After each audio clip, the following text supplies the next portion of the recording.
ក្មេអាយុ13កម្ម$20ឈានជាងចូលទីក្រុងសម្រេចនៅពងប្រាថ្នាចង់ចាប់ក្តីសម័យចិត្តចង់ជួយគ្រួសារ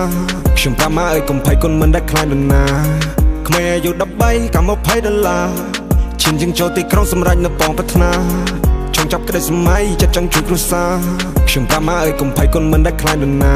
សំណួរច្រើនហូរហើយតែខ្ញុំគ្មានចម្លើយទេឬចាំដល់អាយុ40ទើបរកឃើញចម្លើយហ៊ានឈានជើងមកឆ្ងាយដែរមិនជោគជ័យមិនជួបម៉ែប្រាប់ប៉ាផងថាកូនប្រែខ្លាចជាមនុស្សធំហើយ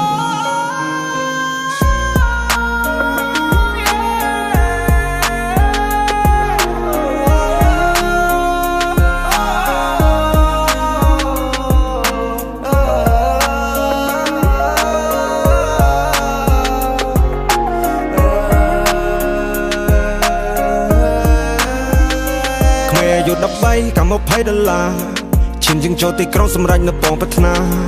ចង់ចាប់ក្តីសម័យចិត្តចង់ជួយគ្រួសារខ្ញុំប្រាប់ម៉ាអើយកុំភ័យគុណមិនដែលខ្លាចនរណាទោះមានគេសើចចំអកក៏គុណមិនឲ្យត្រឡប់គ្មានពេលណាដេកស្ងប់គ្មានពេលណាបកលហើយចង់ជួបវាមិនបញ្ចប់ចង់លេងហ្គេមនេះឲ្យចប់ចង់ជិះរកកំណប់ចង់ស្វែងរកចម្លើយ Life is hard life is change ពេលជីវិតនៅលំបាកកុំ complain ជីវិតខ្ញុំមាន standard តាំងពីក្មេងជីវិតតម្រូវឲ្យយើងលេងដូចជា game ទុកតូចតម្រូវឲ្យចេញពីច្រាំងតន់ខ្លួនក្មេងនៅសម្បូរកម្លាំងយើងត្រូវរែងដូចជា play game នេះតម្រូវឲ្យយើងលេងសំឡេងតម្រូវឲ្យយើងចេះបត់បែនផែនទីជុំនឹងដៃអ្នកកុំចំណាយប្រៀបខ្លួនឯងនឹងក្មេងដទៃយើងចេញពីគ្រួសារក្រខ្សត់ផ្ទះក្បែរភ្នំព្រៃគេកូនអ្នកផ្សារយើងអាចរកបានថាជាវ័យអញ្ចឹងហើយបានត្រូវតែតស៊ូជីវិតតម្រូវឲ្យកុំរអ៊ូយើង fight ដើម្បីឈ្នះមិនលើកដៃមុនព្រះជីវិតនៅលើដៃយើងទាំងមូលទោះយើងបាយគ្នា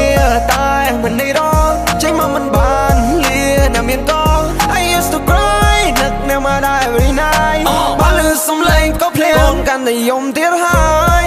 លោកអើយតែពេលណាជីវិតខ្ញុំបានសោះចប់ហើយព្រះអើយភាពលំបាកឲ្យខ្ញុំស្គាល់គ្រប់មុខ